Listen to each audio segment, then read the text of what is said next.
Had a little time to rest and think about it. We're going to work him again a little bit more to see how much energy he's got. And I guarantee you we've only scratched the surface of his energy levels. He's a young, in shape, healthy horse. Now, one of the things that what we're doing right now you can do at any time, and is always a good thing to do. You know, the time you spend in here is going to depend on whether you're going to ride or it's just a day that you've got to come out here and work with him. Anytime you've got to come out and spend 20, 30 minutes with him just doing little stuff like this, he listens really good to begin with. You know, it's the majority of the laps around here just for that youthful energy to get out to where in the round pen you're in a real closed, safe environment for the horse. Once you get outside, then their instincts come into play a little bit more as far as their youthful energy and their energy levels and just thinking everything's going to eat them. You know, and even though I don't believe Mojo thinks for a minute there's something out there that's going to eat him, they still act that way. You know, the energy level plays a lot in what a young horse will do. A lot of times the energy levels will cause them just to misbehave for no apparent reason. You know, just because they've got so much energy. So if you're going to go for a ride, this session needs to last till you feel comfortable that the energy level's out. If you send your horse around and they start stumbling, you've probably got just about every bit of energy out of them. You know, up until that point, you know, it's just up to you as how long you work them and when you feel comfortable. But a good rule of thumb is with these guys working at a slow pace around here like we've been doing, just in a slow trot or a gait or something like that, 45 minutes to an hour is still kind of short. You know, an hour, hour and a half, 2 hours would not be, a bad thing to do to bring your confidence level up and the horse's energy levels down.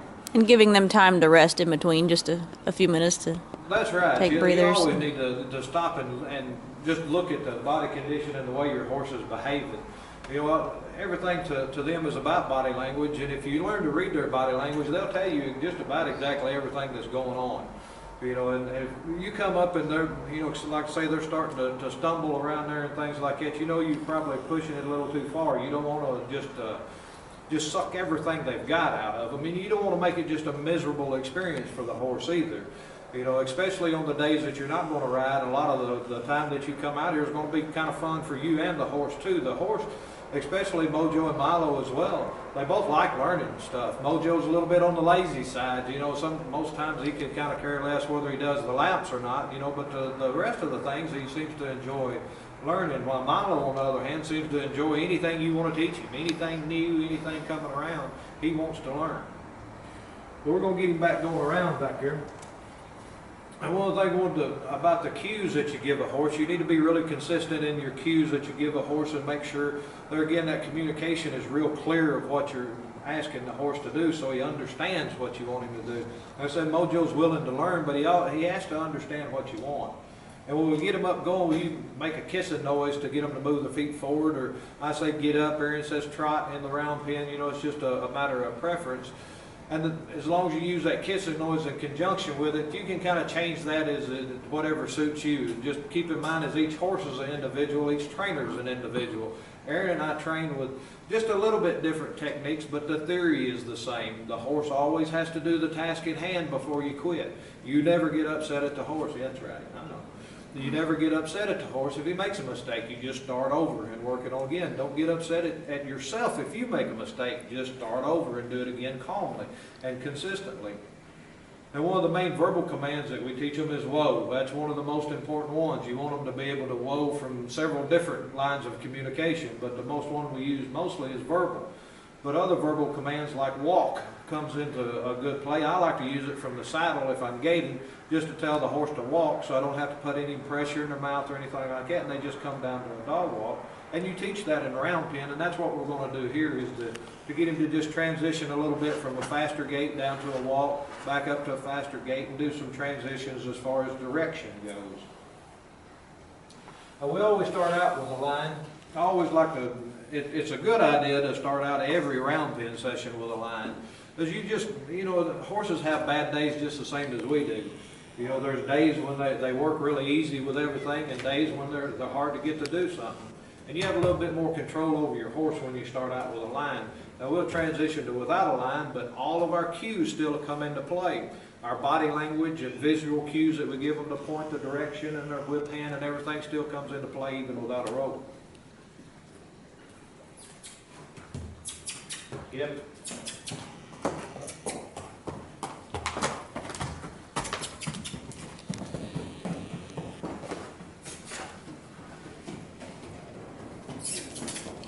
You see I've kicked at him a couple of times and he's not picked his pace up. And I put some gentle pressure with him with the whip and like that. And if he don't pick it up, you apply just a little bit more pressure. You can pop the whip a little bit. If you're going to touch the horse with a whip, I like to just reach out and just get their back feet a little bit. I'm not popping them with it, I'm just letting it come across them to let them know that I'm serious, that I mean for them to move their feet. And that's the thing right there, that by no means is Mojo out of energy where you don't want to go around there. It's just a little bit of sign of disobedience and disrespect because he's not doing it what I told him. And that's another sign with Mojo especially, that he's still got a little bit of energy. When he gets kind of to his working normal, I would say, when he's got the excess energy out of it, he listens just really promptly on everything you tell him to do. So if he's, like I say again, he's a little different from Milo. He's more likely to do just what he did right there is stick up just a little bit and not want to do it. Where Milo's more likely to overdo it. And you know, when you call on him like that to go around here too fast.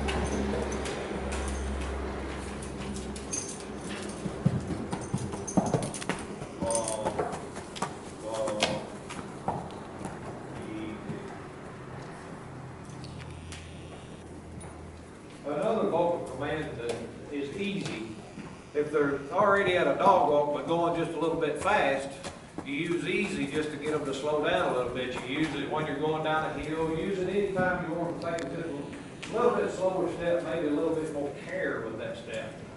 But just use the easy command. You can use it in conjunction with the bit when you're in the saddle, but just put just a little tug on the bit, just a little tug on the bit, and saying easy. And Mojo especially will, if you're going downhill, you'd be surprised at just how slow and steady he can go down one of them.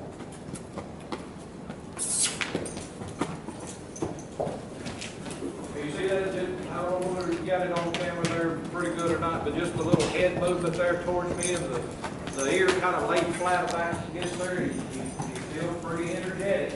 And he's still got just that little bit of resistance.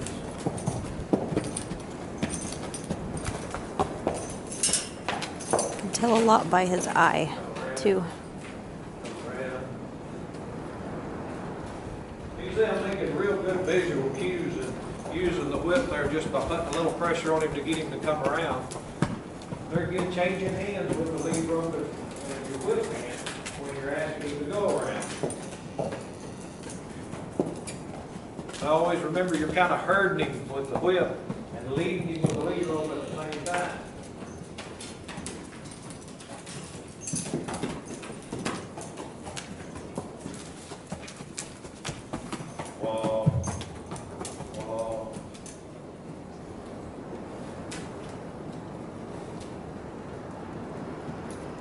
The walk command, I use it a lot from the saddle, but there's a lot of places it can come into being real handy. Aaron brought up a good point. If you want your grandchildren to ride this horse at some point, you can put them in the round pen, and you can control the speed of the horse just with voice commands. You know, you tell him to get up a little bit, he'll get up a little bit. You tell him to whoa, he'll stop. You tell him to walk, he'll come down to a walk. And you can, they get so accustomed to it if you do it enough that you can say it when somebody else is on the horse, you're on the horse, or the horse is just out there loose, and they'll listen to you. And there's where repetition comes in. You just have to do these very same things over and over and over and over again to create the horse you want.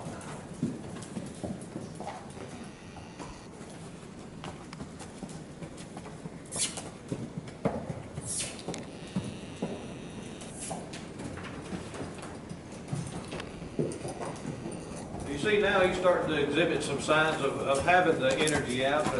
The mouth is working when he's going around there. The head's kind of coming down to a nice, natural looking walk for him.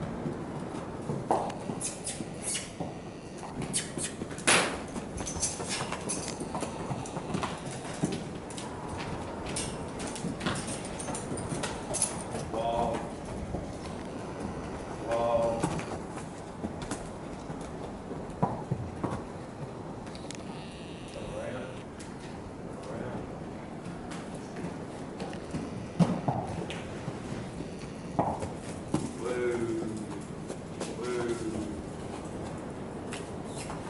See there, he didn't whoa. And that whoa to me is one of the most important commands they've got to learn. So I'm gonna make him move his feet around there a little bit. And then we'll ask him again after he works.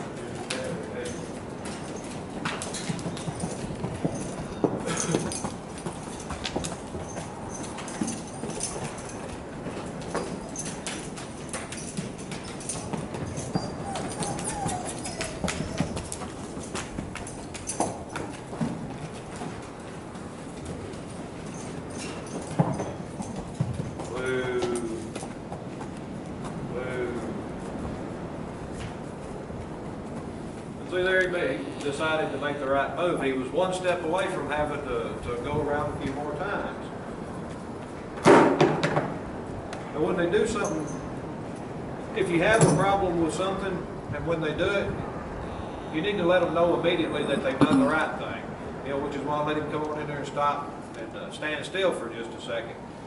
When you bring them in here to stand still like this right here, after just a moment or two and a pet to tell them they did a good job, now's a good time to start working on other things.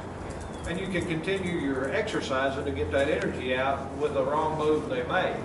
Now, you're not trying to set them up to make a wrong move just so you can exercise them.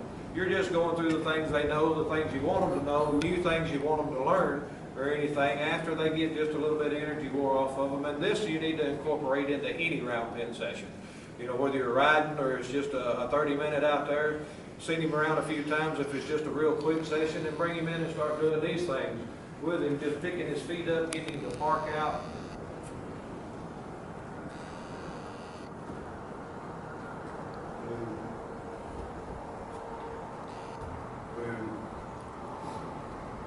If he does it that well, he's getting pretty close to being in the right frame of mind.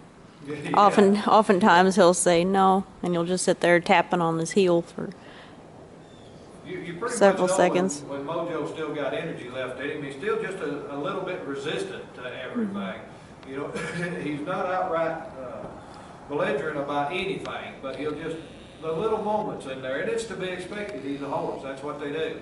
You know, and as you work with two different ones, always kind of set your mind on what you went over with that particular horse and what he knows and his temperament, personality and everything before you start working him, so you've got the right horse in your mind and what you need to do. But like I say, the theory is the same with everything you do, but the techniques is different for each individual horse that you work with. What works on one may not necessarily be the best thing to try on another one. It just depends on their temperament and their personality. And getting him to do that, I had to ask him a few times, and if he wouldn't do it, then just send him around a little bit more, and then ask him again. And if he's ready, he'll do it. We're not setting him up to fail, but if he does make a mistake, then we get kind of double duty. We teach him, you know, that we really want him to listen and do what we say, and we get to get a little bit more of that energy out. Now, if you're going riding, whether he makes a mistake or not, he still has to work more round and round and round and round his round pen to get that energy out of him. If it's just a quick session, kind of have a lesson plan in mind when you come out here, what you'd like for him to do or what you'd like to do. It makes it easier on both of you. You can't really pigeonhole yourself into an exact time frame, so kind of try to pick the task that you want to work with that kind of suits the time that you have available. If you ever get stuck in a problem with a horse, you cannot quit until it's done. You know, it's just not good. Because any time you do that, the horse learns that if I do this, then I don't have to do what she was trying to tell me to do. You know, and that's just with any time you handle a horse. Anytime, even if you're going out in the field to pet him, you're training that horse for good or bad. You know, no matter what. If you go out in the field and you've got a treat in your hand, they come up and mug you for it, and they take it from you, they know the next time they can come up there and shake the human and get some treats out of them, you know, to get them riled up. If you're leading him and he comes up on you and rushes past you and you don't correct him and make him walk behind you, then the next time it's going to be harder to correct him out of it. So each and every time that you handle a horse, you're training. So you need to keep that in mind. But him standing here like this, he is completely unafraid and completely comfortable in my presence, and that's from two things, trust and respect. He trusts that I'm not going to hurt him, and he respects that I'm his leader. You know, and that leadership role is what you've got to have. The trust, you must have trust, or the horse is dangerous. If the horse doesn't trust you, it's a dangerous horse for you. If the horse doesn't respect you, it's a dangerous horse for you. Now, the way that Mojo's reacting right here, he has no problems with trust, and he has no problems accepting me in the leadership role.